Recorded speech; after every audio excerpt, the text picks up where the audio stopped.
So she brings Krishna's souls into the world. And then also, if you see this verse, I was just looking 7.15. So 7, and then 1 plus 5 is 6, right? So 7, 6. So she also helps them go back to Krishna, right? So today that is going to be her job, to take us back home, back to Godhead. So without further ado, of course, she also does a lot of other services as well. Today was also her turn to go for cooking. So she was there at the C1 Center along with some of the other devotees. And we'll also have a special surprise later, so we'll talk about that later. But yes, so without further ado, let's welcome Anandini Gopika Mataji by chanting Hari Bol 3 times. Hari Bol, Hari Bol, Hari Bol, Hari Hari, Hari Hari, Hari Hari. Yes. Thank you for that undeserving introduction. I do very little amongst all the devotees that are present here. So Hare Krishna, everyone. This is family. I'm so happy to see everyone. Please accept my humble obeisances to all of you. And please, I'm very honored to also have my Mummy ji here. She came yesterday from Florida, and she has always been my strongest support ever since. So thank you, Mummy. And thank you, Vijayakant Prabhu. Thank you. Please bless me that I can say something that is worthwhile. So we will do chapter 7 verse 15, and we will start with our beautiful Jai Radha Madhav. Jai Radha Madhava Kunja Bihari Gopi Jana Vallabha Girivaradhari. Jai Radha Madhava Kunja Bihari Gopi Jana Vallabha Girivaradhari. Jaya Radha Madhava Kunja Bihari Gopi Jana Vallabha Girivaradhari. Jaya Radha Madhava Kunja Bihari Gopi Jana Vallabha Girivaradhari. Yashodanandana Braja Jana Ranjana.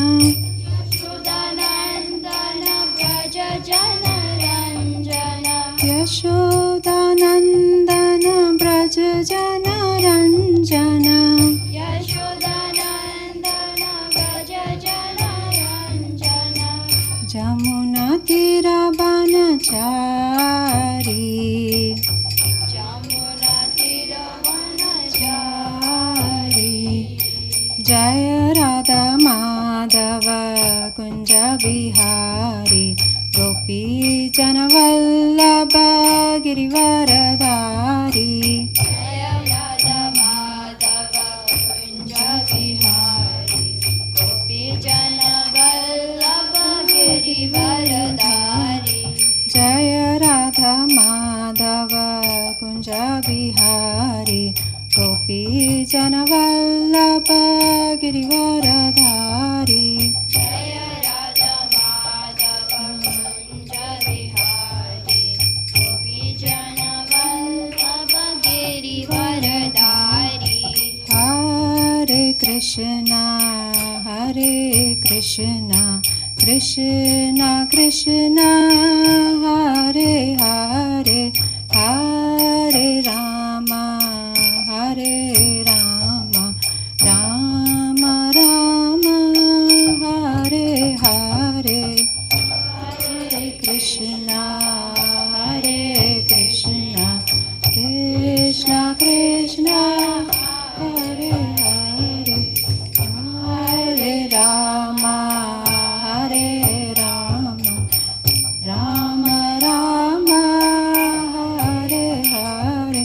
Hare Krishna, Hare Krishna, Krishna Krishna, Hare Hare, Hare Rama, Hare Rama, Rama Rama, Hare Hare. Hare Krishna, Hare Krishna, Krishna Krishna, Hare Hare, Hare Rama, Hare Rama, Rama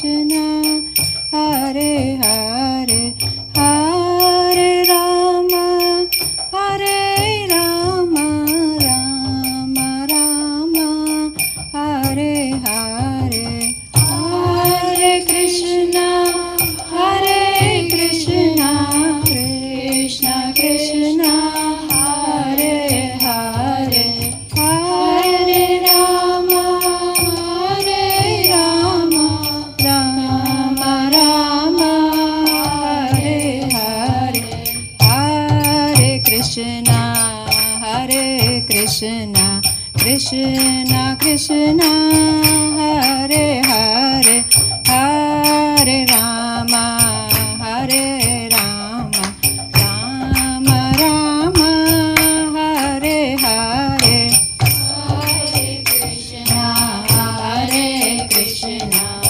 Krishna Krishna, Hare Hare, Hare Rama, Hare Rama, Rama Rama, Hare Hare. Jai Radha Madhava, Radha Madhava, Shri Radhe. Jai Radha Madhava, Radha Madhava, Shri Radhe. Jai Radha Vrindavan Chandra, Radha Vrindavan Chandra, Shri Radhe. Jai Radha Vrindavan Chandra, Radha Vrindavan Chandra, Shri Radhe. Jaya Jaya Prabhupada, Prabhupada, Prabhupada, Jaya Jaya Prabhupada, Jaya Jaya Prabhupada, Prabhupada, Prabhupada, Jaya Jaya Prabhupada, Jaya Jaya Gurudev, Gurudev, Gurudev, Jaya Jaya Gurudev, Jaya Jaya Gurudev, Gurudev, Gurudev, Jaya Jaya Gurudev. Nitai Gora Hari Bol, Hari Bol, Hari Bol, Nitai Gora Hari Bol, Nitai Gora Hari Bol, Hari Bol, Hari Bol, Nitai Gora Hari Bol. Harinam Sankirtan ki Jai. Jai. Thank you very much. Thank you for the beautiful mridanga and singing. My Dhruva class wants to go to attend the class now, or you want to stay here? Okay, we will start with Mangalacharan. And these are the invocation prayers that we do to seek blessings from our Guru Varga, from the Shastras, from Krishna. So let us sing that. Om Magyana Tirmirandasya Gyananjana Shalakaya Chakshurun Militam Yena Tasmai Shri Guruve Namah. Shri Chaitanya Manobhishtam Stapitam Yena Bhutale Swayam Rupa Kadamayam Dadati Swapadantikam Vandeham Shri Gurun Shri Yuta Padakamalam Shri Gurun Vaishnavamscha Shri Rupam Sagrajatam Sahagana Raghunatam Vitamscha Sadvaitam Savadutam Parijana Sahitam Krishna Chaitanya Devam Shri Radha Krishna Padan Sahagana Lalita Shri Vishakan Vitamscha Namo Vishnu Padaya Krishna Pristhaya Bhutale Srimate Bhakti Vedanta Swame Niti Namine Namaste Saraswati Deve Gauravani Pracharine Nirvishesha Shunyavadi Paschat Deshatarine Hey Krishna Karuna Sindhu Dinabandhu Jagatpate Gopesha Gopika Kanta Radha Kanta Namostute Tapta Kanchana Gaurangi Radhe Vrindavaneshwari Vrishabhanu Sute Devi Parmami Hari Priye Vancha Kalpatarubhyascha Kripa Sindhubhya Evacha Patitanam Pavanebhyo Vaishnavebhyo Namo Namah Jai Shri Krishna Chaitanya Prabhu Nityananda Shri Advaita Gadadhar Shri Vasadi Gaura Bhakta Vrinda Hare Krishna Krishna Krishna Hare Hare Hare Rama Rama Rama Hare Hare Hare Krishna Krishna Krishna Hare Hare Hare Rama Rama Rama Hare Hare. Hare Krishna. So again, Hare Krishna and welcome to all the devotees, and please accept my humble obeisances. I seek your blessings before I begin this talk, and I also seek your forgiveness if I commit any mistakes in this presentation. And my dear God brother is not here, but I'm very thankful to Jai Hari Prabhu. He always motivates me and he inspires me to come out of my comfort zone, which is in the Dhruva class. So, and he gave me a very apt verse today, and you will see why. It shows 4 categories of people who don't surrender. So I think this is very apt for me. So we will begin this conversation today, and let's make it a discourse. We are a small group, so we can interact, we can connect, you can stop me in the middle of the presentation, and we will just have a nice discourse. So let us begin with the flow of Gita, just as a very broad overview.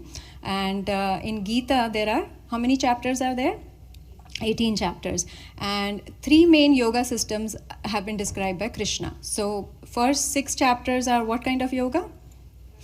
Karma yoga. And the last 6 chapters are Jnana yoga. So the middle 6 are Bhakti yoga. So who likes Oreo cookies here? Anybody? The kids are all in Dhruva class. Mataji. And who likes bagel with cream cheese? Prabhuji's. Okay, wonderful. And me. So think of, what's that, Prabhu? So our cookies and the bagel bread is the first 6 chapters and the last 6 chapters. And what is the cream and what's the cream cheese? That is the middle from chapter 7 to 12.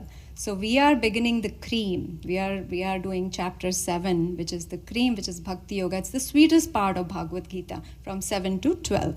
So let us now think, we have done a few verses. Today we are doing verse number 15. You can see my slides, right?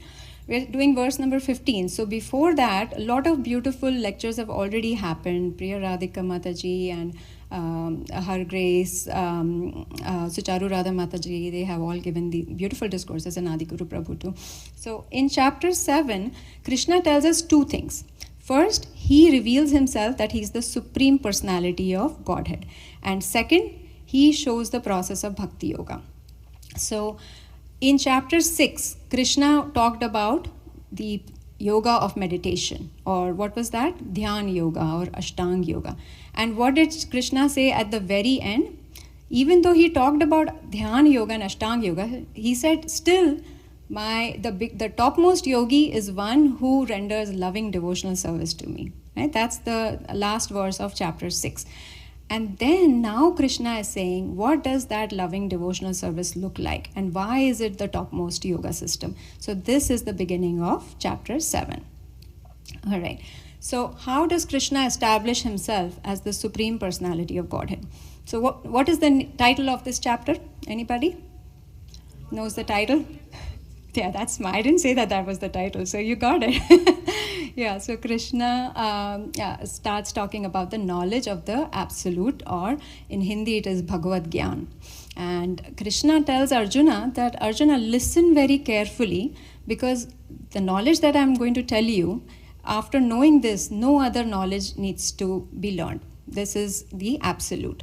And then Krishna talks about how this whole creation is made up of 2 things, matter and spirit. And Krishna says in 7.4, Bhume Rapo Analo Vayu Kham Mano Buddhir Evacha. So he is the source of matter, because matter is created by 5 gross elements. What are they? Earth, water, air, fire, ether, right? And then there are 3 subtle things that he talks about in 7.4. What is that? Mind, intelligence, false ego. Perfect. So these 8 things constitute the entire matter in our creation. Then in the next verse, 7.5, Krishna says, I'm also the source of spirit. How's that? That all the living entities are my superior energy. So basically, you remember Vaman Dev's story? In 2 steps, he conquered all the 3 worlds. So in this, Krishna, in just 2 verses, conquers the entire material creation. He creates the entire material creation. So he says, I'm the source of matter, I'm the source of spirit. And in 7.6, I've not included that, but in that he says that there is nothing else beyond that. There is matter and spirit, and everything is created by me. And then comes the famous verse 7.7. What is that? Yes, Prabhuji, thank you. Matta parataram nanya kinchit asti dhananjaya. So Krishna is saying that I am the source of everything. There is nothing else superior to me, and everything is resting on me like the pearls are resting in the thread. So the thread is not visible, just the pearls, and we see, wow, this is so perfect. So similarly, Krishna has made this perfect creation. So the question arises, if Krishna created this world, then can we perceive him in his material world? Can we see him? Can we feel his presence? So in the next couple of verses, Krishna gives us 14 ways how we can meditate upon him. So Krishna had said, I am the source of water, right? And now Krishna is saying, I am the taste of water. Then Krishna said, I am the source of fire. Now Krishna is saying, I'm the heat in the fire. Krishna says, I am the seed-giving father. And then Krishna is also saying, I'm the ability in men. So what are these 2 things? One is the source, and the other is Krishna is also the essence, the dharma of that object. Dharma of the object, or the main integral part, integral characteristic of water is its taste.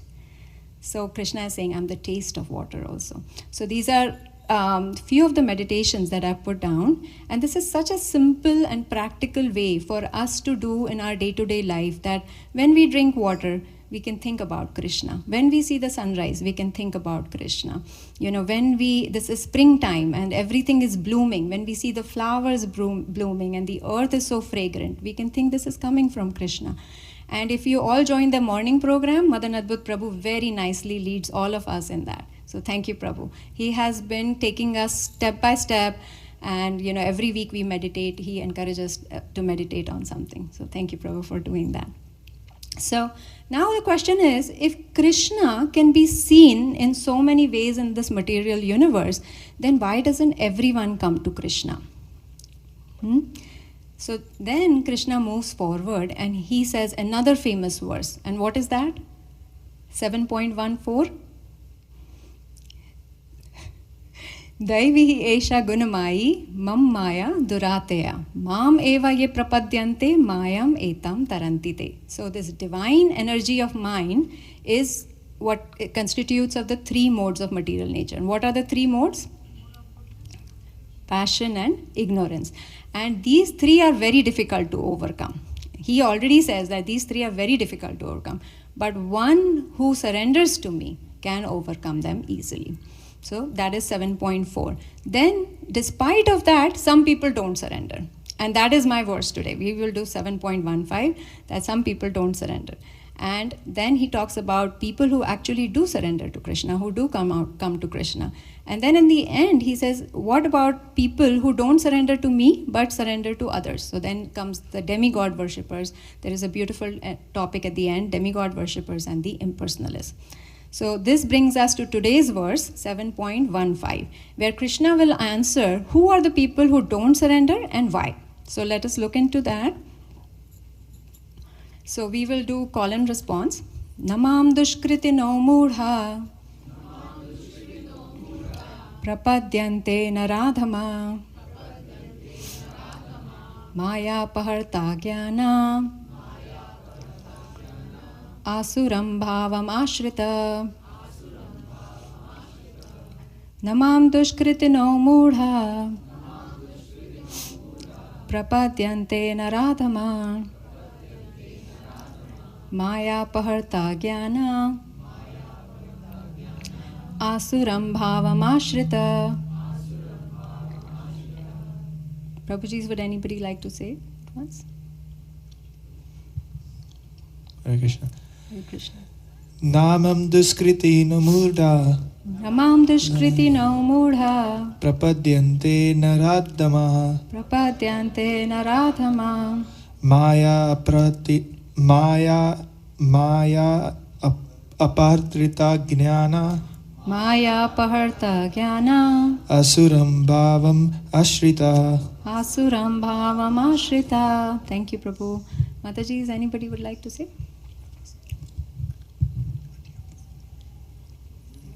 Amit, Aisha?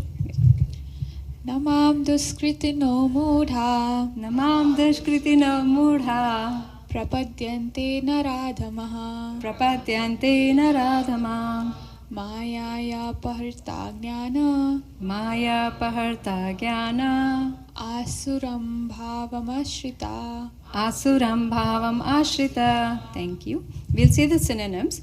Na, not. Mam, unto me. Dushkritina, miscreants. Mudha, foolish. Prapadyante, surrender. Naradhama, lowest among mankind. Mayaya, by the illusory energy. Apaharta, stolen. Jnana, whose knowledge. Asuram, demonic. Bhavam, nature. Ashrita, accepting. So translation is by Srila Prabhupada. Srila Prabhupada ki jai. Those miscreants who are grossly foolish, who are lowest among mankind, whose knowledge is stolen by illusion, and who partake of the atheistic nature of demons, do not surrender unto me. So Krishna is talking here about 4 kinds of people who don't surrender. And what is Krishna calling all of them? Dushkritina. Dushkritina. He's calling Dushkritina. So let us look at the term Dushkritina and then we'll go one by one. So Dushkritina means miscreants. And Dushkriti word comes from the word Kriti. And what is Kriti? Kriti means pious work. So Dushkriti is the opposite, impious work or any work that opposes the plan of God. You can also understand it that way. So in the purport, Srila Prabhupada says that they have no idea of God.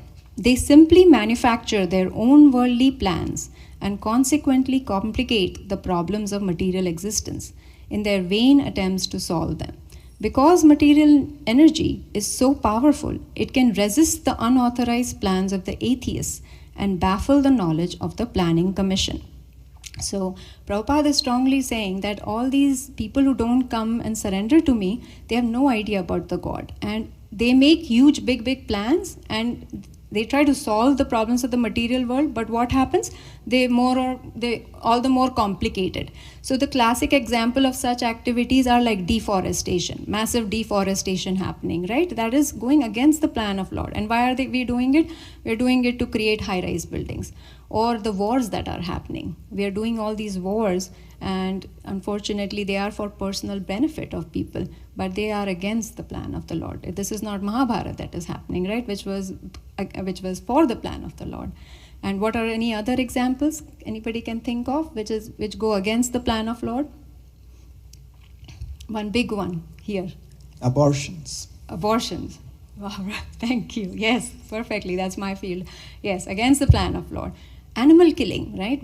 Animal killing goes left and right here. And in the name of animal agriculture, they call animal farms. They call farms, but they are actually killing these animals, and that is all considered impious work. So, and Dushkritina is a word that has been used as Dushkritam in Bhagavad Gita. Can anybody think of where it has been used? Dushkritam? Where Krishna says, why do I appear? What is my purpose?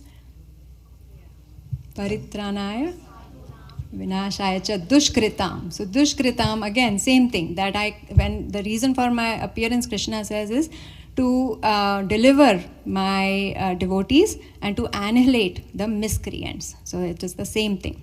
So let us look into, again, who doesn't take into spirituality. So we saw the 4 classes.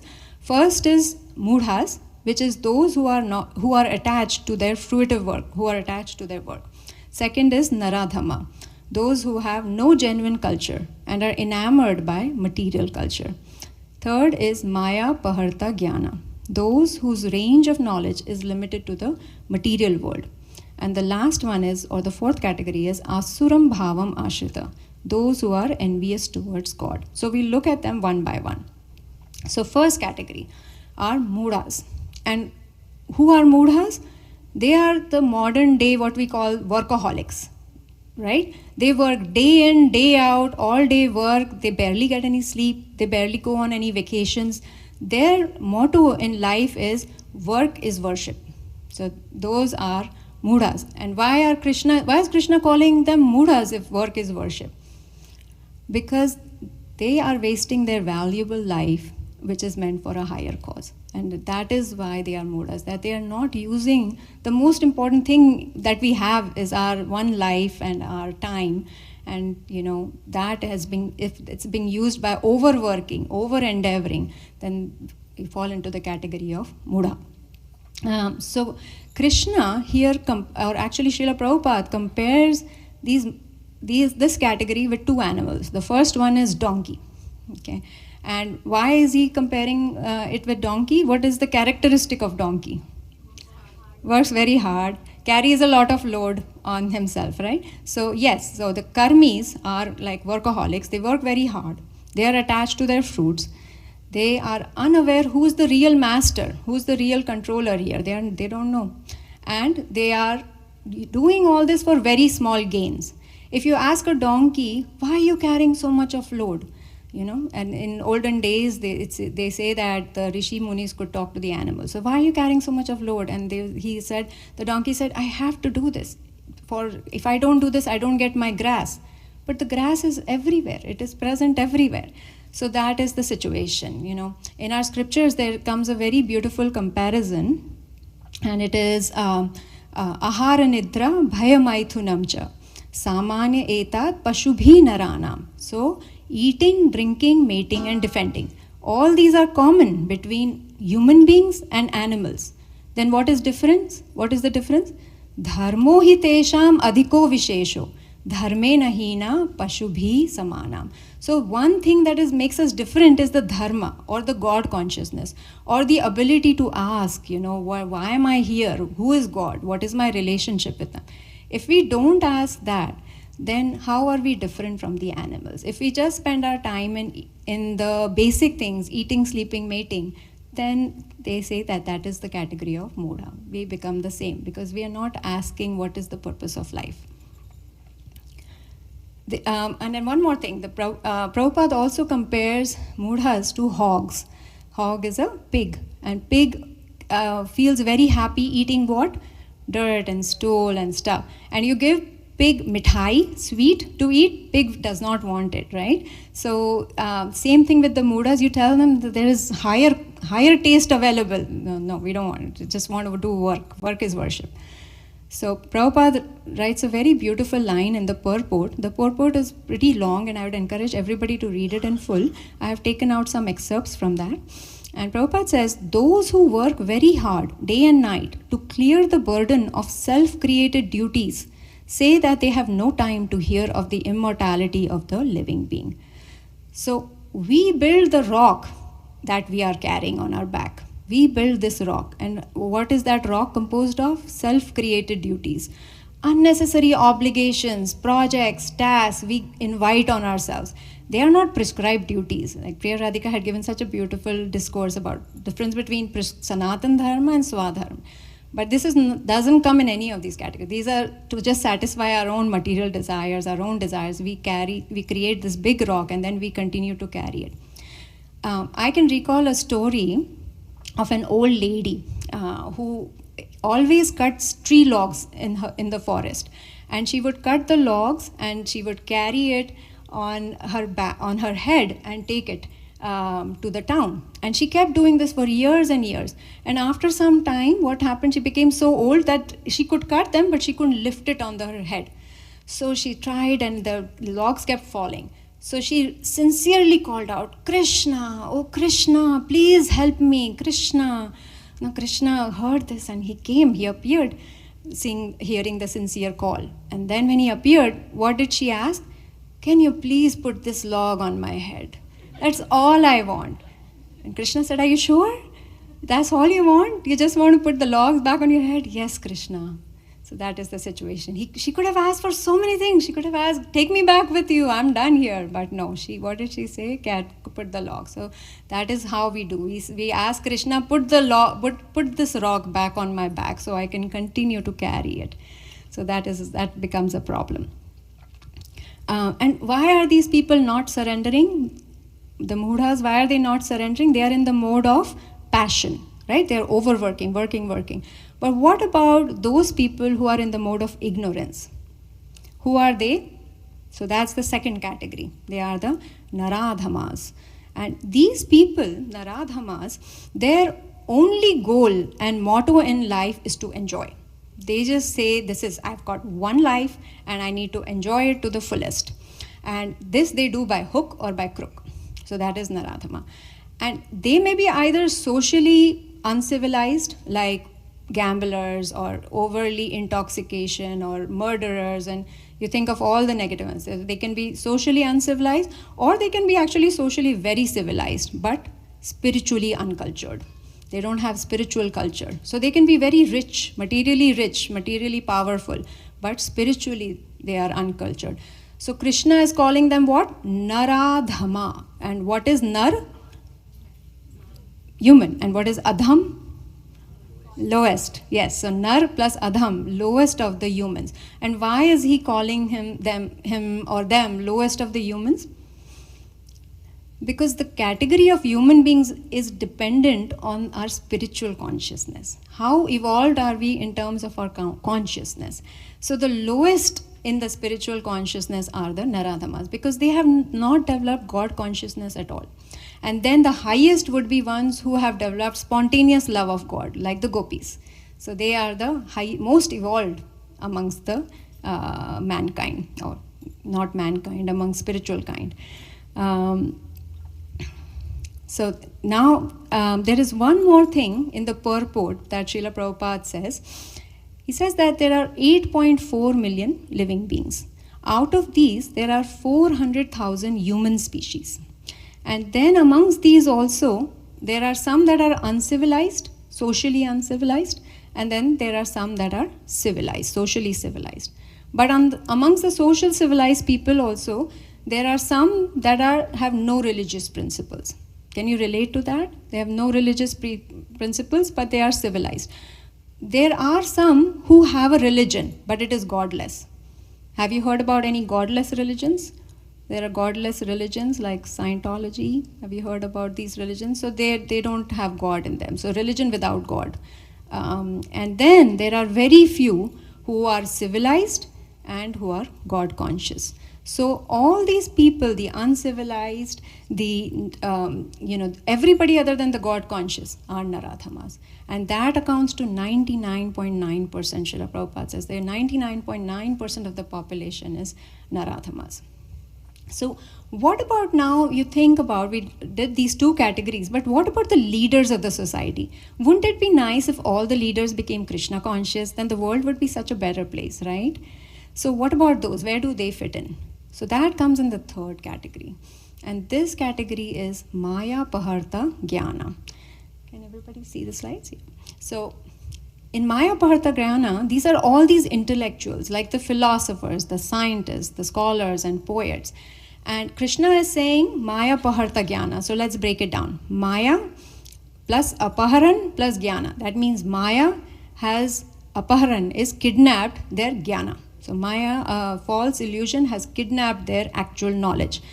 These people actually have knowledge. They have the knowledge, but they don't know what is the goal of the knowledge, what's the purpose of the knowledge. And their range of knowledge is only limited to the material world. They don't know anything about spiritual world. So they have the knowledge, but they don't have the right application. It's misdirected knowledge. And again, in the purport, Srila Prabhupada says, Maya Paharta Jnana are those people whose erudite knowledge has been nullified by the influence of illusory material energy. They are mostly very learned fellows. They are great philosophers, poets, literati, scientists, etc.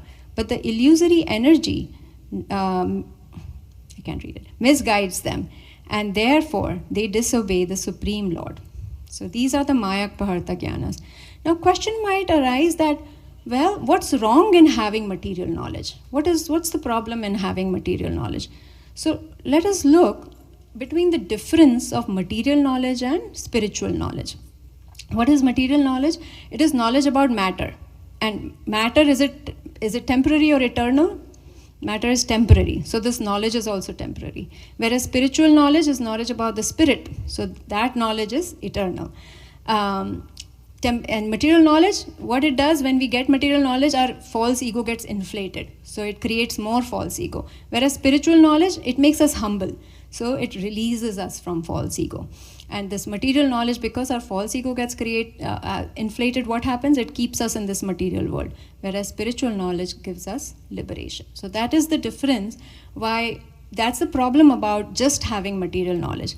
So in fact, Sri Ishopanishad has beautiful verses that are dedicated to the topic of Maya Paharta Jnana. So let us look at these two of those verses. So in Sri Ishopanishad, it is said that those who engage in the culture of nescient activities shall enter into the darkest region of ignorance. Worse still are those engaged in the culture of so-called knowledge. So they are talking about two things. Nescient activities means what? Like the karmis, just doing things, just work, or the naradhamas. They are nescient activities. And those kind of people will go, what will be their destination? They will enter the darkest regions. But the worst are those who are actually learned, but they have the so-called knowledge. That is the Maya Paharta Jnanas. Their destination will be even lower. So that is the verdict of Sri Ishopanishad. And in the next verse it says, only one who can learn the process of nescience and that of transcendental knowledge side by side can transcend the influence of repeated birth and death and enjoy the full blessings of immortality. So it is okay to learn material knowledge, but it should be in context of spiritual knowledge. We should know that this creation it didn't just happen by itself. There is a supreme power behind it. So when we know that, then that completes the material knowledge. Otherwise, when people just have material knowledge, they become Maya Paharta Jnanas. Then what do you think, does material advancement impede spiritual advancement? What do you think? If one advances materially, does it impede us from spiritual advancement? Radhika is saying no. Okay. Anybody else would like to just share? Not if we are able to learn Both side by side, yes. Prabhu, you're a devotee, so it's hard to question anything from you. But let us look at one of the prayers of Queen Kunti, and just last week we had such beautiful prayers given by our very beautiful couple, Priya Radhika and His Grace Jai Hari Prabhu. So in one of the prayers, Queen Kunti says, "My Lord, your lordship can easily be approached, but only by those who are materially exhausted. One who is on the path of material progress, trying to improve himself with respectable parentage, great opulence, high education, and bodily beauty cannot approach you with sincere feeling." So what is Queen Kunti praying? That she does not want material qualifications. So there are, for any material progress, these are the four pillars: high parentage, beauty, wealth, and education. And these become impediments in spiritual progress. And why is that so? Why do they become impediments? Because they are inflating our false ego. When anybody gets all these, what happens? We become very proud of ourselves, and that goes against spiritual advancement. And that is what Chaitanya Mahaprabhu had said, right? He had said in his Shikshashtakam prayers, "Na dhanam, na janam, na sundarim, kavitam vam jagadisha kamay. So what is he praying? That no dhan, Krishna, I do not want any wealth, I do not want any beauty, any good wives, and I don't want good parentage by Janam. All I want is your ahaituki bhakti, your causeless devotional service. And that is what Mahaprabhu taught us. So that is about, we did 3 categories so far. Anybody remembers one of them? Mudas, yeah, I also remember Muda. Naradhava. And the difficult one, Maya Paharta Jnana. Okay, Maya Paharta Jnana. You can say MPJ, right? Maya Paharta Jnana. Okay, the last one is the Asuram Bhavam Ashrita. And the purport, from Srila Prabhupada's purport, a little excerpt of that about this is, the last class of Dushkriti is called Asuram Bhavam Ashrita, or those of demoniac principles. This class is openly atheistic. Some of them argue that the Supreme Lord can never descend upon this material world, but they are unable to give any tangible reasons as to why not. There are others who make him subordinate to the impersonal feature, although the opposite is declared in Gita. Envious of the Supreme Personality of Godhead, the atheist will present a number of illicit incarnations manufactured in the factory of his brain. Such persons, whose very principle of life is to decree the personality of Godhead, cannot surrender unto the lotus feet of Sri Krishna. So this is Asuram Bhavam Ashrita. What are they doing? They're openly denying the existence of Lord. And they have actually envy towards God. They are envious. So they not only they don't surrender, they don't let others also surrender. They oppose, if anybody is surrendering to the God. So here we have the 4 categories.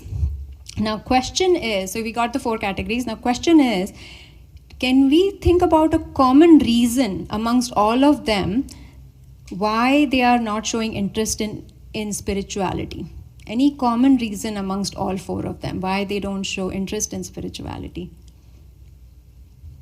So, what is that? Past bad experiences. Yeah. The root problem amongst all of them is what? Envy, focus, okay. Maya, okay. Yes, so avidya. We say that we are here in this material world because of avidya. We did not know any better, and we decided to go against the plan of Lord, and we came into the material world. So avidya, at the very root, the problem is ignorance of this transcendental knowledge. And if you think about it, this is such an oxymoron. Why? Because, in chapter 9, Krishna says that this knowledge is the king of knowledge. It is Raja Vidya. But also Krishna says it is the most confidential knowledge. So king is very famous. So everybody knows him. But what's the oxymoron here? That nobody knows. It's confidential. Yeah, and we see this. Bhagavad Gita is one of the most widely distributed books since at least 50 years since Srila Prabhupada was here, right? But such few of us are here today. So that is the irony of it, that it is very rare, and that is why Krishna says bahunam janmanam ante jnanavan mam prapadyante, that and Vasudevam sarvam iti sa mahatmasu durlabham. That Mahatma is very durlabh, very rare, who knows that Vasudev is the cause of all causes. And that person is very rare. So this rarity of transcendental knowledge of Bhagavad Gita is the root cause why people don't surrender. And if you think about it, I try to make a pie chart that there is this human society, and in that a small group of people have read Bhagavad Gita, or they know Bhagavad Gita, or they know the spiritual knowledge. Then in that also there is again a small group of people who have read it and have faith in the knowledge. It's one thing to read it, another thing is to have faith in the knowledge. And in that too, there is an even small number of people who actually follow the teachings of Bhagavad Gita or act upon it. So other than the act bubble, everybody else is not surrendering to Krishna, right? So it's so rare. And that is the reason why we have these 4 categories of people. But then the question is, okay, they are not surrendering to Krishna, but they must be having faith somewhere else, somewhere outside. So let us look at where are they keeping their faith. And Prabhu, that is what you had said, that they put their faith in themselves, and that is their own ego. How? Like, you think about it, the mudhas, they are working hard. So where are they putting their faith? Their own abilities. They feel like, okay, I can do this, I'm capable of doing it. Then what about the Naradhamas? Their motto is to enjoy life. So they, with their wealth, with their possessions, they want to enjoy life. So their faith is on their wealth and their prosperity. And then what about Maya Paharta Jnanas? Their faith is on their knowledge. Their faith is on their knowledge. So they are all putting faith indirectly on themselves only, right? And it is said that what happens gradually with this? Time is going to take away everything, isn't it? So it is said that time takes away everything from us, and we see that. Time takes away our beauty, it gives us white hair instead. It takes away one thing, gives us another thing.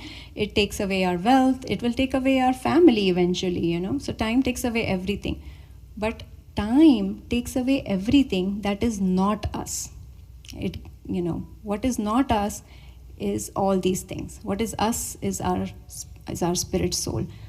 So Keshav Maharaj always says, time takes everything that is not us, not everything from us, right? So here I remember a story, and you must have heard it, but this is pertinent here. A king with 4 wives. Have you heard that story? King with 4 wives, yeah. So there was a king who had 4 wives, and he would love his 4th wife the most. And he would adorn his 4th wife with a lot of good clothing and jewelry and possessions and stuff like that. But he was also fond of his 3rd wife. And his 3rd wife, he would very proudly show around and show to other kings and everybody. And his 2nd wife, he would always, any problem he had, he would consult his 2nd wife. So he would do that. But his 1st wife, he was not at all fond about.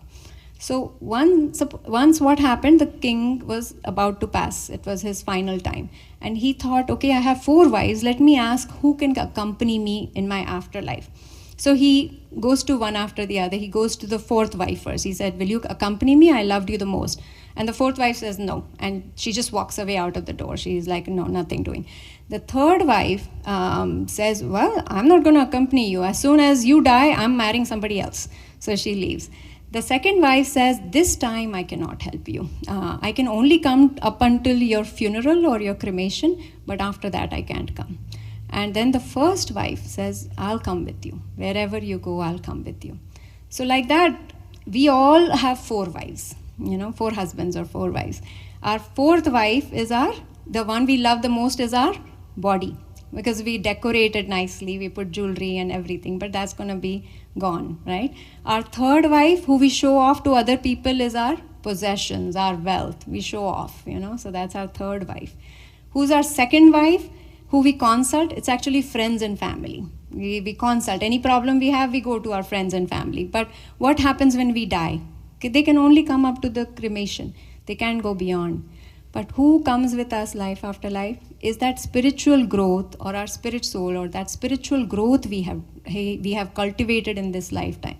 That will go life after life. That will come with us. So that is very pertinent in this. Where do we put our faith? And we have to think wisely, right? So now we saw who doesn't surrender, why they don't surrender, where they surrender. Now, what about, can anything be done about them? Can they be delivered? So the answer is yes. And to deliver them, there needs to be a contact with the devotee. Only a devotee can deliver all these category of people. Why? Because the seed of devotion, Krishna has given exclusive rights of that seed of devotion to a devotee. And when somebody comes in contact with a devotee, that seed of devotion crosses from their heart to that person. And you may all have seen in your personal lives how you came in contact with a devotee or with a book of a devotee and became a bhakta, right? You may have all experienced that when we have, since we are here. And that is how, Mahaprabhu says that, what is the shlok about the bijam? The seed of devotion? Brahmanda Brahmite, thank you Prabhu, I just blanked out. Brahmanda Brahmite Bhagyavan Jeev Guru Krishna Prasade Pai Bhakti Lata Preach. So one who, we have been all wandering in these 8.4 million species of life. And one who is fortunate will get that seed of devotion from Guru and Krishna. From Krishna in the form of a Guru, and Guru then connects us to Krishna. And don't you think this is exactly what Srila Prabhupada did? He came at the age of 69, like we keep thinking about it, we keep saying this again and again, but we actually have to have it sink in us, how much sacrifice he did. He came from Vrindavan. He came at the time right before Janmashtami. I didn't know that, but Janmashtami celebration was about to happen, and he came to US. And what did he do? He did not discriminate. He gave this seed of devotion to the Naradhamas who were in Bavri, laying on the floor, drug addicts. He gave it to the universities, the Maya Paharta Gyanas. He went into universities and he made devotees there. So he gave it to everybody, and that is why we have it here. We have our beautiful center. Now, Prabhupada also talks about children in his purport. And he says that it is our duty of the guardians of children to revive the divine consciousness dormant in them. So this is so important. Scriptures say that when a baby is in the womb, the baby is going through a lot of trials and tribulations. And the baby is sincerely praying, "Oh Lord, please deliver me. I promise that when I come out, I will worship you." But what happens when the baby comes out, gets so much of love and care from their parents, that baby forgets that what promise he had made and and who was the deliverer in first place. So as parents, we have such an important role to not only make ourselves Krishna conscious, not only to make others Krishna conscious, but our own children, for them to have that teaching. So, I thank all of you who are bringing your children to the center. You're doing such an important role by bringing your children and, showing them, and they will make strong relationships. If nothing else, they will make friends who are Krishna conscious, and they will get it from each other, because it is so rare. They will not find such friendships outside the center. So thank you everybody for doing that. Now here, I would like to pause and just reflect, okay, who is Krishna talking to? Who are these people whose Krishna is saying that they don't surrender? Let us not make a mistake to think that this cannot be me because I'm here at the center. No. These are not just categories, but these are also mentalities, Why? There is a reason why Krishna has put this verse in Bhakti Yoga. Who reads Bhagavad Gita the most? The devotees. So Krishna is also addressing the devotees because these are also categories that we may encounter in our own selves time to time. And let us look into it how. Okay. So we can develop a mudha mentality. How can we develop mudha mentality? And let us all reflect in ourselves. We may work day in, day out. We may take unnecessarily too much of work on ourselves, projects that are not needed. And what is all that? All that is over-endeavoring, or it is called prayasas. Rupa Goswami calls it prayasa, or over-endeavoring. What are we doing that for? Just small petty things. So we are in greed of material needs, and that is called lolyam. And Rupa Goswami has beautifully said that all these destroy our bhakti. So we may develop this mudha mentality from time to time, and then we have to reflect, okay, what am I doing here? Need to cut back, because this comes at the cost of what? Our spiritual practices. If we are putting so much of time in something, then we are cutting down from somewhere, and that usually is spiritual practices, our japa, Then the next is naradhama. So how can we develop naradhama mentality? Naradhama is enjoying mentality. So when we meet non-devotees, when we meet worldly minded people, we get influenced by them and we develop this enjoying mentality. It's okay, let's just enjoy. It's okay, it's fine. And that is called Naradhama mentality, because Rupa Goswami says this is overindulgence. Overindulgence is a problem. Overindulgence. So atyahar, overeating, overaccumulating. And that happens by janasanga, which is associating with worldly minded people. What about the Maya Paharta Jnana? Now this is interesting. How do we develop that? when we are too interested in the wars that are happening now, or too interested in the worldly matters, then we are involved in gossip, and that is called prajalpa. That we are doing prajalpa, or we are interested in the worldly topics that are not necessary for us to be engaged in. There is another way we can become Maya Paharta Jnanas. That is when we introduce impersonalism in our bhakti. See, our process is very personal. We worship Krishna as a person. But can you think of ways that we can introduce, knowingly or unknowingly, impersonalism in our bhakti? One of the ways is, when we are chanting, we forget sometimes that this is Krishna's name we are calling out. When we are doing deity worship, we forget sometimes that this is Krishna standing in front of us. And I'm also talking about me, because I do that. And there are two ways we do this. Either we are too attached to the rules and regulations, and that is called niyam agraha, too attached. Like how? Okay, I need to offer this food. I cannot eat this food before I offer. Krishna, please take it. And I'm going. And we run away. And I run away. And then quickly, okay, I need to pack this food offered in the kids' lunch. So I'll put it. I'm not going to sit there and say, Krishna, please accept the food. When do I do this with a guest that comes in my house? Never. I'll sit with them, I'll offer them, I'll ask them, do you want more? But with Krishna, what do? We end up with an impersonal attitude and just offer the food because it's supposed to be offered and then take it back. So that is called too attached to the rules and regulations without knowing the essence of why we are doing it, right? The next is when we don't care about rules and regulations. That's also a problem, because then we say, it's okay, it's fine. If we don't offer one day, what's the big deal? So all those practices come under Maya Paharta mentality, because we are introducing impersonalism, right? Then what about the Asurik? Can devotees have Asurik mentality? Oh yes, we can. When we have, like Jai Hari Prabhu had said, life quakes in our life, and Priya Radhika just said, something bad happens in our life, something we were not expecting.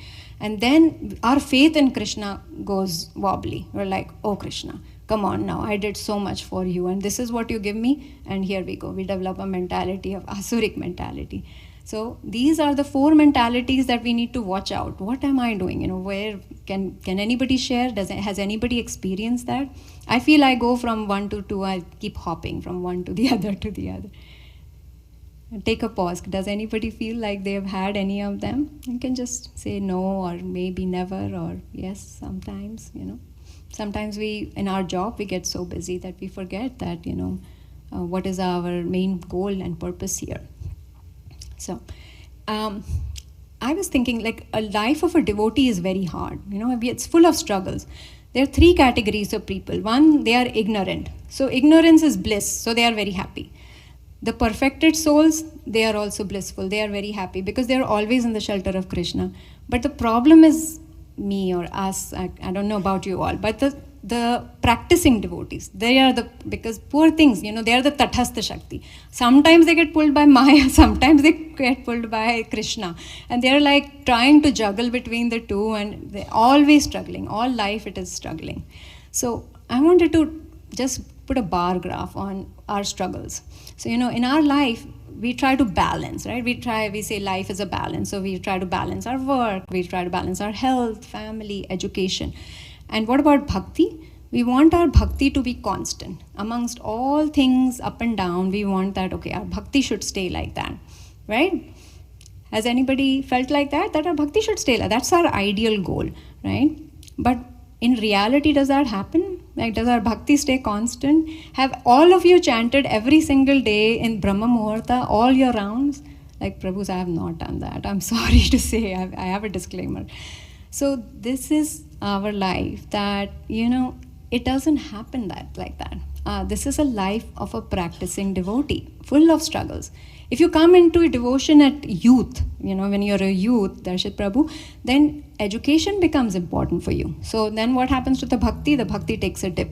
If you enter the married life, then your family becomes important to you. Your kids become important to you. Then bhakti takes a dip again. Then it was like, okay, fine, now I'm retired, I have all the time. But your health is not with you. So then bhakti takes a dip. So every time, it is like this curve is not straight at all. It's so undulate, right? But, so first of all, let's pause here. What do you think? I really want to see, like, am I the only one here? How does everybody feel here? Thank you. Because, I'm really thinking like maybe I'm not even qualified to sit here because this is my graph actually here. No, I don't know about you. So, but the question is, okay, if all of us are going through this, then is this a natural progression on the path of devotion? Is this like meant to be? Is this the way it should be? What do you think? Yeah. And I actually found Shastric evidence for that, Prabhu. So I thought I'll share that. And me and Priya Radhika had done a session together with one of our teachers. And this is given in Madhurya Kadamni by Vishwanath Chakravarti Thakur about unsteady devotional service. And the reason I bring this up is that, it will give us comfort that yes, we'll go through these stages. It will also tell us that, I am in this stage or I am in this stage right now. So we don't get falsely inflated like, oh, I'm a pure devotee. I've been doing this for 7 years or 8 years, whatever. But it will also give us a motivation to move to the next step, So let's look at these stages. They are pretty interesting. So what happens when we first enter bhakti? There is a stage of initial enthusiasm. And that initial enthusiasm is like, have you noticed, like we will come and we will be like, oh, 16 rounds, I can do it. Okay, 16 rounds, 64 rounds, yes, 64 rounds. So there is an initial, it's called utsa mai. What's mai means maya. It's false enthusiasm. So, somebody is running a marathon and it's a newcomer. What do newcomers do in running marathon? 3, 2, 1, go and sprint. And then 1/4 of the way, and they're thinking, oh, these runners, athletes, really? I'm overtaking them so easily. So we feel like, oh, these people are struggling to chant their basic 16 rounds. I am a great bhakta. I must have meant Krishna, Krishna made me a born bhakta. So you feel like that, and that is false enthusiasm. Why? Because reality is going to come a little bit later in the second stage. And in the second stage, what happens is, now it is like hard to keep chanting every single day, maintain our rounds. And some days we do it all in one package, 16 rounds done, and very good, feel very great about it. Other days 2, 2, 2, 4, 1.5. It goes like that. Wherever one mantra, just fit in Hare Krishna, Krishna Krishna, Hare Hare, Hare Ram, Hare Ram, Ram Ram, Hare. So that is thick and thin. Our devotion goes thick, thin. So it is called Ghana and Tarala. That is the second stage. Yeah. So that now here we go through this. Then we say, wait a minute. My devotional practice is not going well. I think I know the reason. It is my externals. I think my family and my work is causing the problem. And that is the problem with me. And when I fix that, my devotion will become steady. And that's also a problem. It's called the third stage, and that is Vyuda Vikalpa. That is, we are trying to change our externals. We are trying to fix our job. We feel our job is the problem. We are trying to say, oh yeah, scriptures say that family attachment is bad. I need to cut it down. So this is what we do. Then again another reality check sets in, and we go into the fourth stage and we say, no, it's not the externals. It's my own mind and senses. That's the problem. Because even when I get time, my mind is running away. So some days I'm able to control my mind. Some days I'm not able to control my mind. Some days I'm falling asleep while doing chanting. Some days I'm very alert. So this is the stage of battle with mind and senses. That's the fourth stage, and it is called Vishaya Sangar. Vishaya is like sense objects, and Sangar is attachment. Then comes the next stage, and next stage today is the start of Adhik Mas, Purushottam Mas, right? So we take extra vows, right? We take tomorrow, okay, yes, that's right. So we take extra vows. We say, today, from now, I'm going to wake up at 3:30 a.m. every day. Or from now, this whole month, I will be fasting, not eating, just eat fruits. Or we take vows for Bhishma Panchak, and a lot of people do. But what happens is that we are not able to keep those devotionals. We struggle in those. So we take those extra vows, but some of us are not able to keep it. And we say, it's okay, we are at least following the 4 regulative principles. This is fine. One day we don't do it, it's fine. So that is the 5th stage of unsteady devotional service. Now, what if the devotee is crossed all of these stages. Like, okay, everything is going very well. Every day, 3:30, 3:45, 4 o'clock, devotees are up chanting. Everything is picture perfect. But then the last part is testing of Krishna. Krishna is going to make that devotee famous and will give puja la pratishta. They'll give, a lot of fame and lot of adoration by other devotees. Wow, Prabhuji, how do you do this? This is amazing, please teach us. And we start enjoying in that. We start having, soaking it all, and yes, keep it coming. Keep that praise coming. And that is called Tarangarangini. We are just enjoying in that praise. And that is also a weed, a problem. So these are all these stages of unsteady devotional service, and they are a natural progression. We go from one to the other, but we have to go through them.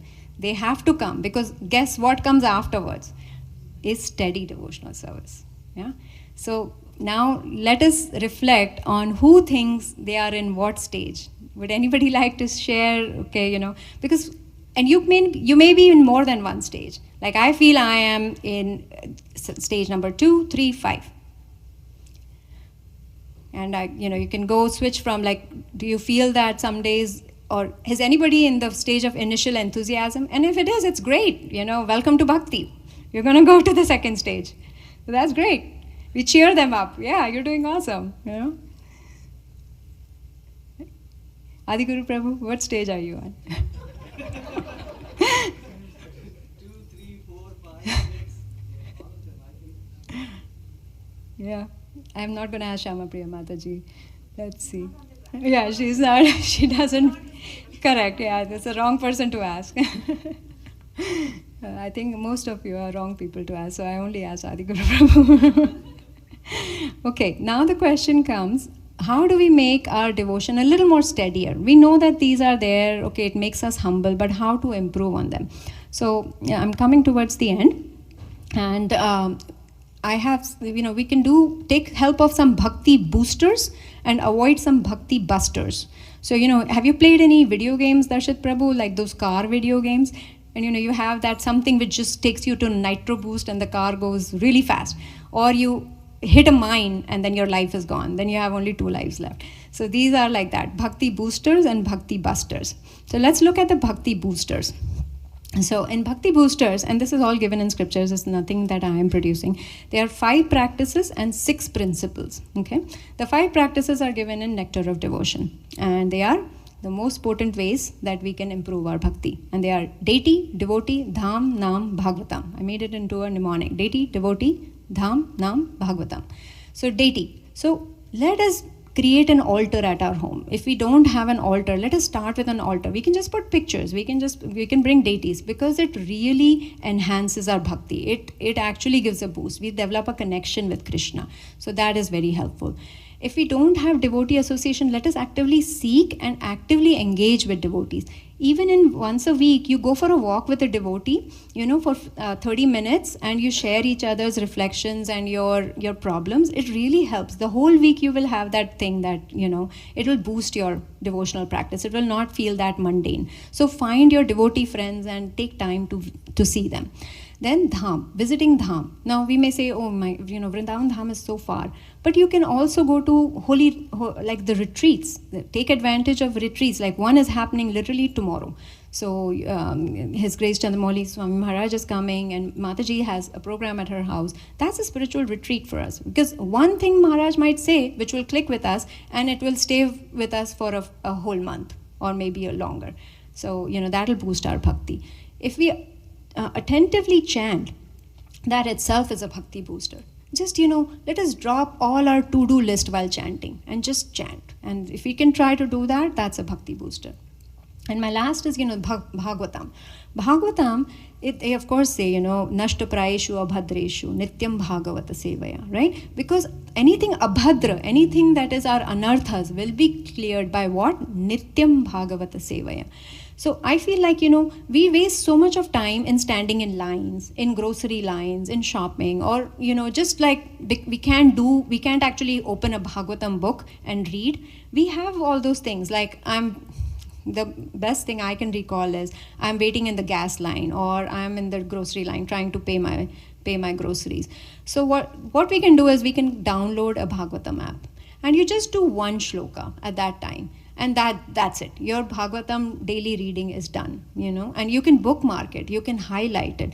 But while you're standing in the line, you have made the best use of that time, is that you have quickly read a shloka. And so give it a try, you can do, because some of us don't have the time to sit down and read every single day. So, and what about the 6 principles? They are given in NOI, and they are enthusiasm. Let us be enthusiastic, because guess what? This is the most beautiful process available in the universe. So we got it. So let us be enthusiastic about it. And let us be confident that this process works. It does work. We have seen so many people, like literally it does work. We have so many examples.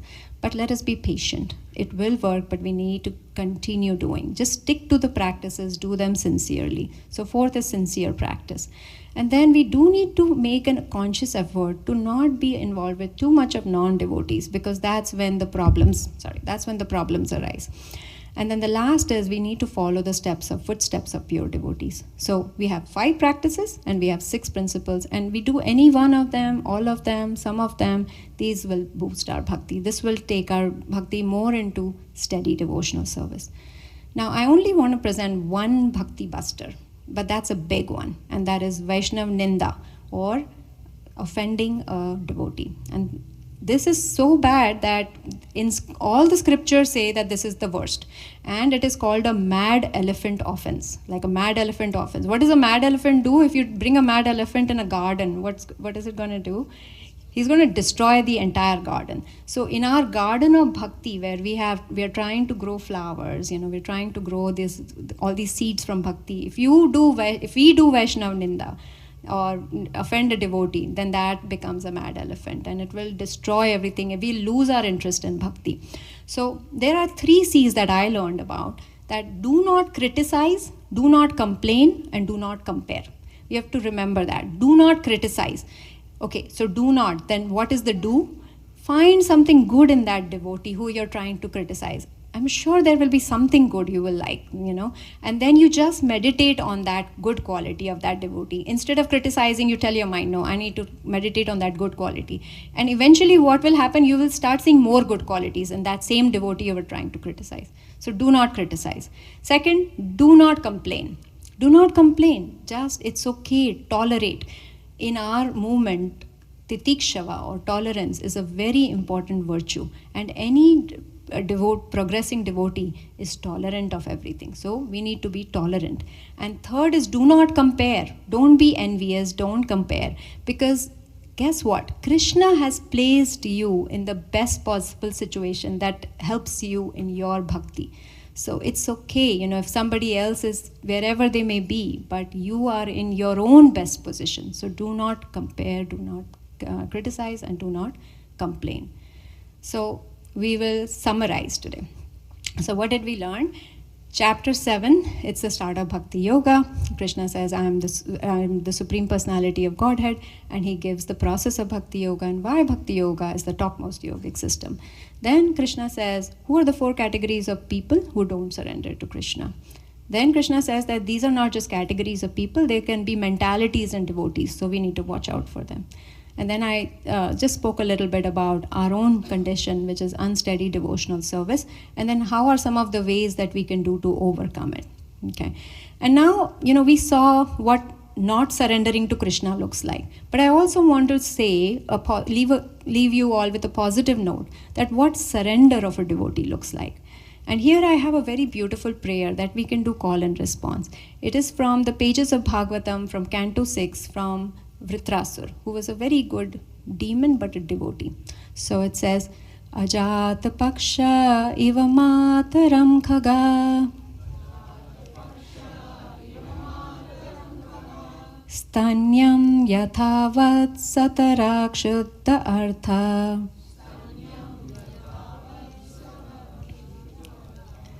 Priyam Priyeva Vyusitam Vishanna Manoravindaksha didrikshate tvam. Okay.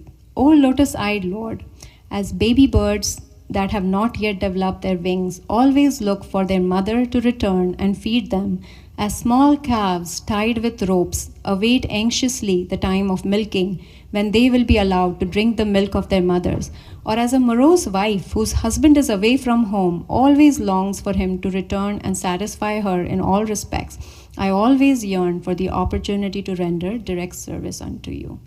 So that should be the mood that we aspire for, and that should be our surrender.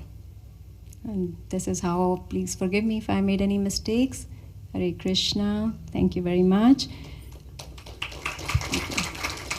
If anybody has feedback, questions, I'll try to answer, complaints, comments. But we should just think we should not criticize, complain, and compare. Yes, anybody would like to ask anything, say anything, share anything? I think Mataji was asking us to pause. Hopefully we're all pausing and reflecting. Yes, anybody would like to say anything? Yeah, Mataji, go ahead. Hare Krishna Mataji, thank you Krishna, so Mataji. much for so many points I got to learn. Thank you for the wonderful class. I had a question that how you said we should not compare. Sometimes I compare, like I see how you are doing so nice sadhana, even working, still you do. So I'm comparing myself, oh, I'm not doing nothing like Mataji. So would that be a Vaishnava aparadh? Mataji, I'm not sure. I don't know if it'll be a Vaishnava. It depends on the degree. But, like I know the way you are saying, I always compare with you. Like you do such good, you take care of your devotees, your deities so personally. And I don't do that. You're making garland right now. So I think it is not helpful for our devotional service to compare. But as devotees, we always rejoice with each other's seva. So I am so fortunate that I know you, who I can set as my role model to take care of my deities, So we can make each other role models rather than comparing, because comparing becomes a negative connotation. But when we set you up or set somebody up at a higher standard, then we see them that, oh, I know this person. And, like how we take autograph. We get so like, wow, can you give me an autograph? So like that.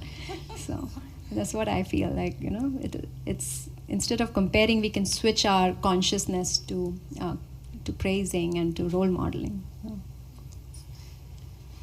Also, I have one realization, if it's okay Yes, to share. Mataji, yes. I heard like how you were saying, like we can go with a friend on a walk and we can get inspiration from each other. I was hearing a class of His Holiness Radhanath Maharaj, and he was saying that fake it till you make it. So I really like that. Like, sometimes we don't know things, but we can just fake it with a devotee, and then we'll eventually make it with that devotee's mercy. Yes, so Mataji, you're so right. And that is what we all are trying to do. We fake it, we bow down, and we bow down several times, but we really, we're faking it sometimes. We put the tilak and dressing up, and a lot of times it's faking. But then eventually the hope is that we'll make it as well. Thank you so much. Hare Krishna Mataji. Hare Krishna, Darshit Prabhu. Amazing class. I think I like how you, it was a lot of complex topics, and then you kind of narrowed down in great illustrations and flow charts and all, so it was easy to understand. So thank you for that. So the question I had was about the category of mudas. Now, especially me being in youth age, there's a lot of endeavors that just right out of studying and all that, and it comes up. And there's always the battle of trying to figure out, okay, what endeavors are right and which one is actually taking towards Krishna, but at the same time, you don't want to completely neglect the material side of things as well. So the question I have is, let's say if I want to start a business, and for that, I need to put some hard work in it. There's no free lunch. And once I start doing it, it's going to cost me my spiritual, basically, path or journey. But the twist is, if I'm trying to do it for Krishna, if that's my goal, let's say, for example, I'm trying to retire early. So why? Because I can serve Krishna. Now, will that fall under the category of the Buddha at that time? Because if you're looking at that snapshot, yes, but I have like a purpose that I'm working towards. So how will I, like, I'm just confused in that sense. Yeah, that is such a beautiful thought. But if you are creating a business that will eventually help Krishna, or it is meant for Krishna, let us say, so what all that you are endeavoring, isn't it indirectly for Krishna? Because that business is going to go for Krishna. So all your endeavor, it's not material. It's not just for the business, but the business is for Krishna. So everything is for Krishna. You have connected it beautifully to Krishna. But if you had said, I want to develop a business, then I would ask that, what's the goal of your business? What do you want to do with it? You know, and the beauty of our movement is Yukta Vairagya, that everything we can connect to Krishna. It is not so much as a change of externals rather than internal. So if we change our consciousness that, you know, whatever I am doing, can I turn it into Krishna consciousness? Can I Krishnaize it or spiritualize it? Then yes, all those endeavors are not counted as over endeavors. They are counted as enthusiasm. You know, we are enthusiastic about service to Krishna. But we have to, that is where we have to, I think, keep checks and balances. Okay, you know, what is my internal consciousness here? Am I really doing it for Krishna, or I'm just calling it out? Am I faking it, or I'm actually making it, you know? So I think you kind of answered my follow-up question. I was going to say, like, how do I keep track of it? Because, I mean, I can be saying right now, but who knows what kind of situation occur at that time. So, like, keeping it check and just, I guess, having like someone to guide you might be. Yeah, and even Krishna will guide you from within Darshit Prabhu. We underestimate sometimes the power of prayers, but we sincerely pray, Krishna, please guide me. You know, am I doing the right step? And from somewhere you will get answers. It might be from a devotee, it might be somebody you were not expecting, or from within. You know, you'll get that strong intuition that, okay, I need to stop what I'm doing. This is not right. Or, you know, I'm glad that didn't work out how I wanted it to. Something Krishna will give you hints. So that power of prayer is very important. And that's where we need to personalize our practice. We really need to develop our relationship with Krishna. Thank you. Thank you, Prabhu. Very nice question. Thank you.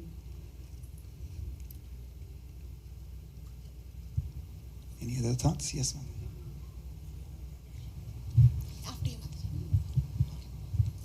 Hare Krishna. Hare Krishna. Thank you so much, Anandini Prabhu, for such a beautiful class. Actually, Bhagavad Gita 7.15 is a beautiful verse, but I struggled to understand a few concepts till now. So you really helped clarify a lot of things. So I have a question and I have a comment. Okay. So the question I'll ask first. So Naradhama. So you know, Srila Prabhupada mentioned in his purport 99.9%. So that's like everybody around us. And I used to be a Naradhama, and I feel that I tend to, that is one of the concerns I will always have, that if I associate with the worldly people, then I might develop that enjoying mentality. Talking to just extended family, because you know, they have a mentality of like, you know, I would often hear, enjoy karo beta, you know, enjoy karo.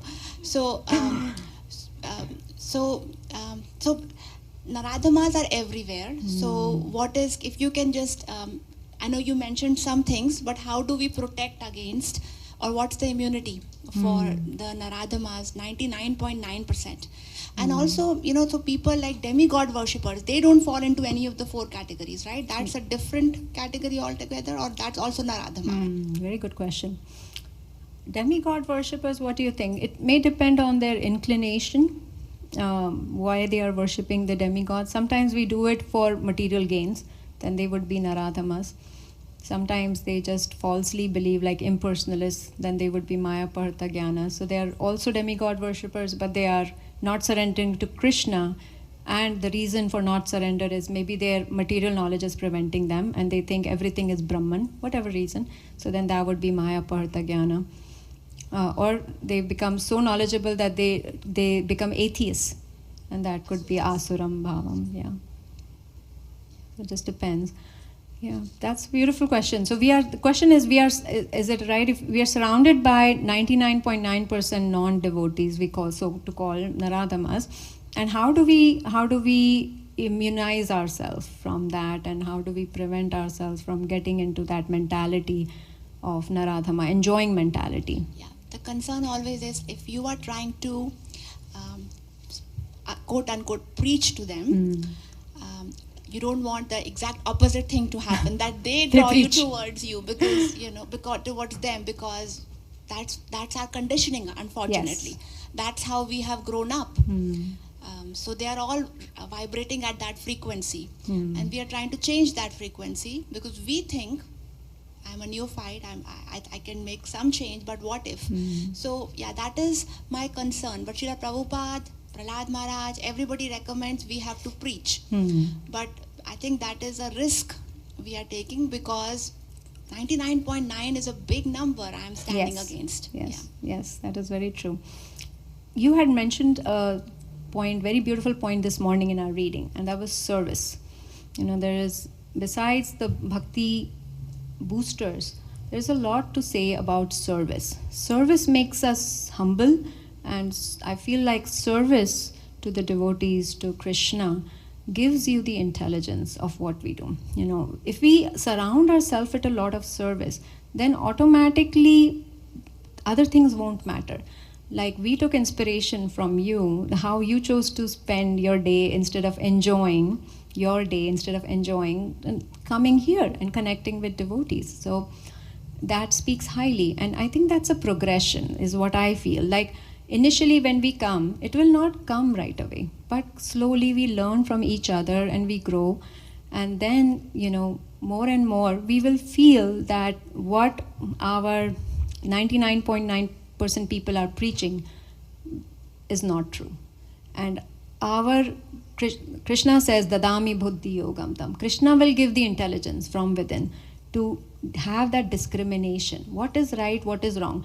And that is why I was saying that, as we are struggling sadhakas, we every time, moment to moment, we have to make that decision.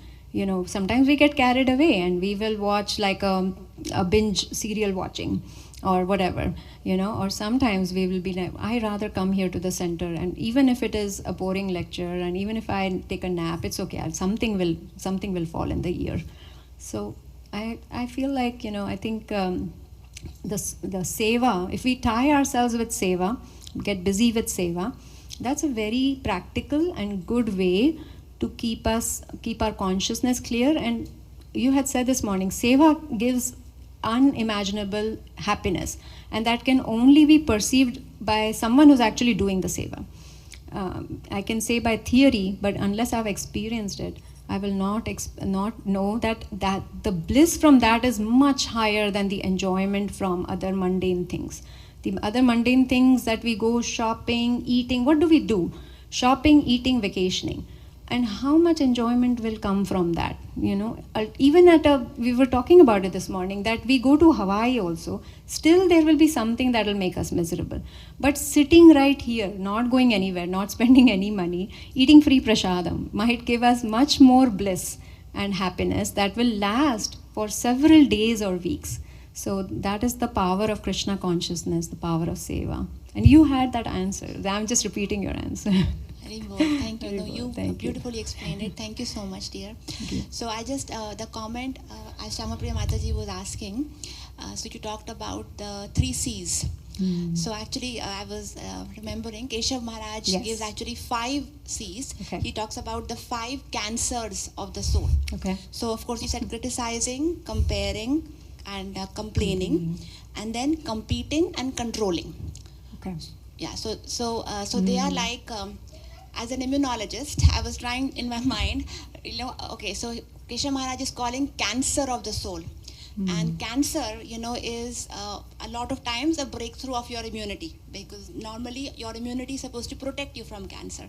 So instead, we have to do immunity boosters or bhakti boosters, eat the chavan prash of appreciating, taking inspiration, and doing seva for the devotees. Beautiful. Yes. Very beautiful. Yes. Thank you. Haribol.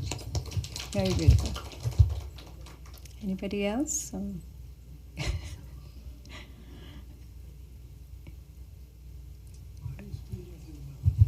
Yes, Prabhu. Yes, Prabhu, please share your experience. Yes. My experience is all the negatives that you were showing, that is true. But over the years I have seen that there were stages I was struggling like anybody else. Yeah. But if you keep going, right? Blinkers on, right?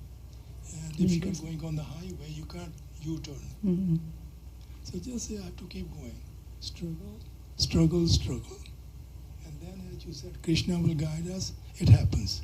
And when you are struggling, and if you can get over that, that gives you the confidence that, hey, it's a good thing to do, just keep going. Beautiful. And we are all struggling. It's not just you or her or anybody. We are all in the same situation. Thank you. But That gives us a lot of hope. Your experience, your time in bhakti gives us a lot of hope for us newcomers. So, yeah, thank you, Prabhu. if I can do it, anybody can do it. Thank We you. take inspiration from you. Thank you, Prabhu. Yes, Prabhu. Hare Krishna, Hare thank Krishna. you. You had explained in Mudas that we build the rock that we are carrying on our back by adding all the work that we are putting. Do you have some practical applications for people who work a lot as to how they can cut back or narrow the, not doing the Vishaya Sangara thing, but you actually how to carve out time from work? Because a lot of devotees, including myself, struggle with time. So, if I just think about you, Prabhu, since I know you, and what you do is very beautiful. Not many people can do what you do in Cincinnati. You take care of devotees, you take care of, very chronic conditions. People can't walk, you make them walk. So it's a service to Krishna in that sense that you're working hard, you're putting 8 hours of your time into a surgery, and then you come home and you're very tired, and the next day morning is hard to get up and have that regimented morning. It is hard because your body is tired, and we need to recognize that body is a temple as well. We need to take care of the body. If I need 6 hours of sleep, I am unfortunately not there where the Goswamis are. I do need 6 hours of sleep, and or maybe 8 hours of sleep, and I cannot do it with 2 hours. I might run in an accident if I could try that. So recognizing our limitations and being kind to ourselves. We as devotees can also be kind to ourselves. We try to be kind to everybody else, but how about just ourselves? So kindness to you, recognizing that what you do is very important. But at the same time, I think there are times where we can say that, a little bit, can we cut down? Can we cut down? What is the aim? So like we were discussing, where are we headed to? We always need to keep that in mind. Are we taking on unnecessary things like unnecessary administrative leadership roles? Sometimes we do that. And to do that, we have to add another 4 hours in our week to become take an administrative role. Is that necessary? Is that going to help in the long run? Would that be Krishna's service? That is something we have to ask ourselves to do, So I'm just giving an example, like could we do that? Could we cut it down to part-time where we can still run our family very comfortably, but just cut down a little bit of hours? And we are maybe too afraid to ask this to our employers, but we could do that, because does that cutting down help us in our sadhana? We need to first ask that before we cut down. Otherwise it will be vyuda vikalpa, changing the externals. But we need to see that, will that really help? Will that really help my sadhana? Is that what is the need? And we can try and experiment it. If that doesn't help, then go back to full-time, because you might be chanting better when you were full-time rather than part-time. Thank you. Wonderful, yes. You take one. Do we have time? I don't think we have time. Krishna is time. I just time have is- one question on behalf of Jai Hari Prabhu. Oh, Hare Krishna. He's driving here right now with Aaron after Okay. his game. So he's asking, how do you preach to a mudha who feels that they are actually doing their prescribed duties? They don't think they are mudhas. They are Right. just doing their prescribed duties. Yes, very good question. How do you preach to someone who doesn't know? Ignorance is bliss. So they don't know. And it is hard to hit a hammer of philosophy right away to someone who, because we're gonna drive them away. So the best way I feel that has helped is through our own experience. we sometimes have to, like how we read in scriptures, Uttama Bhakta sometimes has to come down to Madhyam Bhakta and then preach. So sometimes we have to come down to their level just a little bit to share and connect with that person. Because until we connect with that person, how are we going to preach? Preaching is a later thing. First is human connection. And if we establish that human connection by just trying our prasad, bringing some nice food at work to somebody who will relish it, and he'll say, hey, next time can you bring that same samosa? I'm like, yeah, sure. And then you offer and you get the samosa. And then they will say, oh, by the way, what is this kanti mala, or what is this necklace that you're wearing? It's very pretty. And then you share tidbits, a little bit. And we try not to give the entire philosophy in one go, but just maybe start off with prasad and human connection, and that's what I feel. And the preaching will happen if by Krishna's mercy at some point. Maybe we are not the entire 100% preachers for them. They might connect to some other devotees down the lane, but we can get the process started. Yes, Prabhu. Thank you, Hare Prabhu. Krishna. Thank you for your attention. बात भी कर लेनी चाहिए यहीं पर ही। Uh-huh. ये मैं सोच रहा हूँ Krishna was there, Arjun was his friend. उसके बेटे को ये बड़े बड़े गुरुओं ने मिलकर शहीद कर दिया। तो उसके बाद अर्जुन ने कृष्ण से ये क्वेश्चन किया, सुनिए, कौन हूँ मैं, कहाँ से आया, कौन हूँ मैं, कहाँ से आयो, कृष्णा कहाँ है मुझको जाना। हाँ, इतनी तकलीफ के बाद वो बोल रहा, कृष्णा अब मैं कहाँ जाऊँ, कौन हूँ मैं, कहाँ से आयो, कहाँ है मुझको जाना। तेरी कृपा हुई तो कृष्णा मैंने तुझे पहचाना। Oh, he's crying. मैंने तुझे पहचाना। को कृष्णा ने कुछ नहीं किया। माया हटा दे माधव जला दे, अब तो मन का दिया। हरे कृष्णा कृष्णा कृष्णा हरे हरे, हरे रामा राम राम हरे हरे।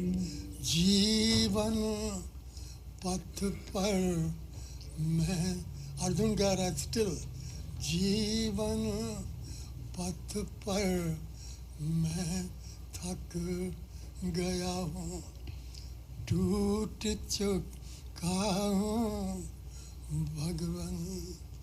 जीवन पथ पर मैं थक गया हूँ, टूट चुका हूँ भगवान। तेरा सहारा मिले तो कृष्णा तन मन कर दूं अर्पण। माया हटा दे माधव जला दे, अब तो मन का दिया। हरे कृष्णा कृष्णा कृष्णा कृष्णा हरे हरे, हरे राम राम राम हरे हरे। हरे Krishna Krishna Krishna Hare Hare, Hare Rama, Hare Rama, Rama Rama, Hare Hare. Thank you. Thank you. Very beautiful. Haribo. Thank you, Prabhu. Hare Krishna. I think, yes. Shashyanti.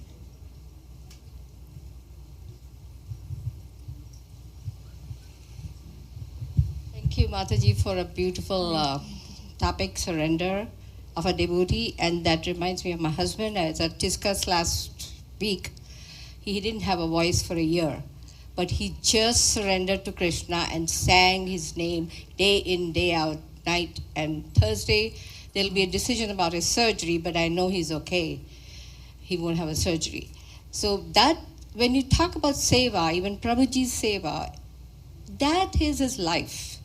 He's serving humanity. Like you said, he saves people, he comes home, but then he won't be tired because the seva he's done is selfless.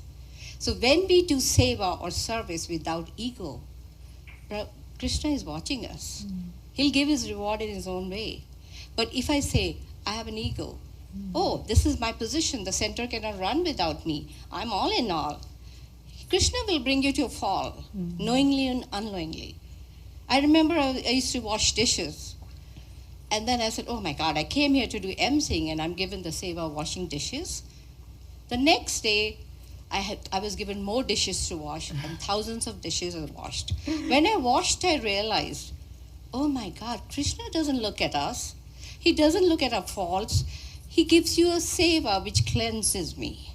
I thought of dishes as being me, a vessel, which were washed by Krishna's love. And I got purified. And after that, I was given the utmost seva, which people said, you have a glow on your face. Washing dishes made me do that. So when we surrender to Krishna, the grace takes over. And that's in the case of Prabhuji. He's serving us. If he wasn't there serving us and saying, oh, I want half time, I'll do my sadhana, where will we be? Thank you, Prabhuji, for taking good care. I know surgeons, I know doctors have saved us, my husband and I'm thankful to you all. Thank you for doing that seva. Thank you. Bless you all. Beautiful comment. Haribo. There's something to be said about washing dishes. You know, that's the best service of Krishna. Like washing dishes, many people have become exalted just by washing dishes. So, yeah. Hare Krishna. Hare Krishna. Let's all thank. Probably just saying something. You have a question? You have to say something. Okay. One final comment and question. Use the mic there.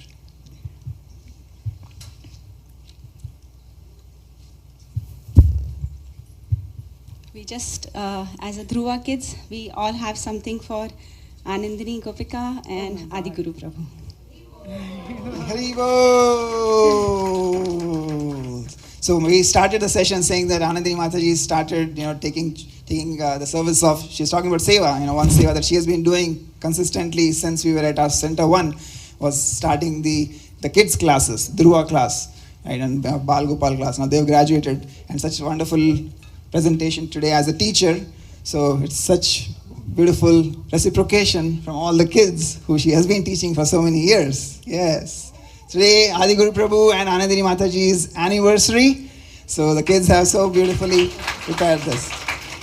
We just want to say to both of you that we as Dhruva kids are so fortunate to have you guiding us. Thank you so much. Let's say thank you. Hare Krishna Krishna Hare Hare Hare Rama Hare Rama Rama Rama Hare Hare. जाओ देखिए. Hare Krishna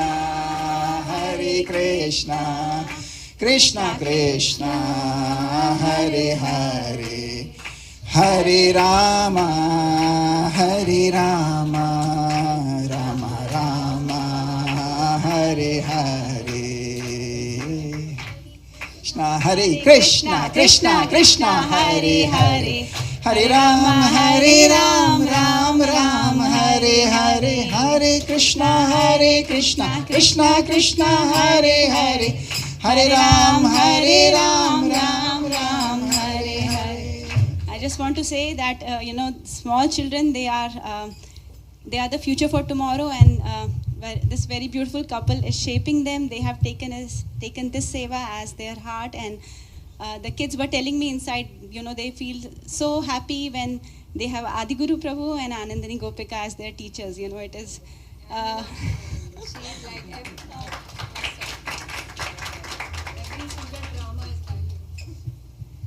Thank you so much, everybody, for tolerating us. Hare Krishna. All right, let's chant Hari Bol 3 times and thank Her Grace Anandini Gopika Mataji. Hari Bol!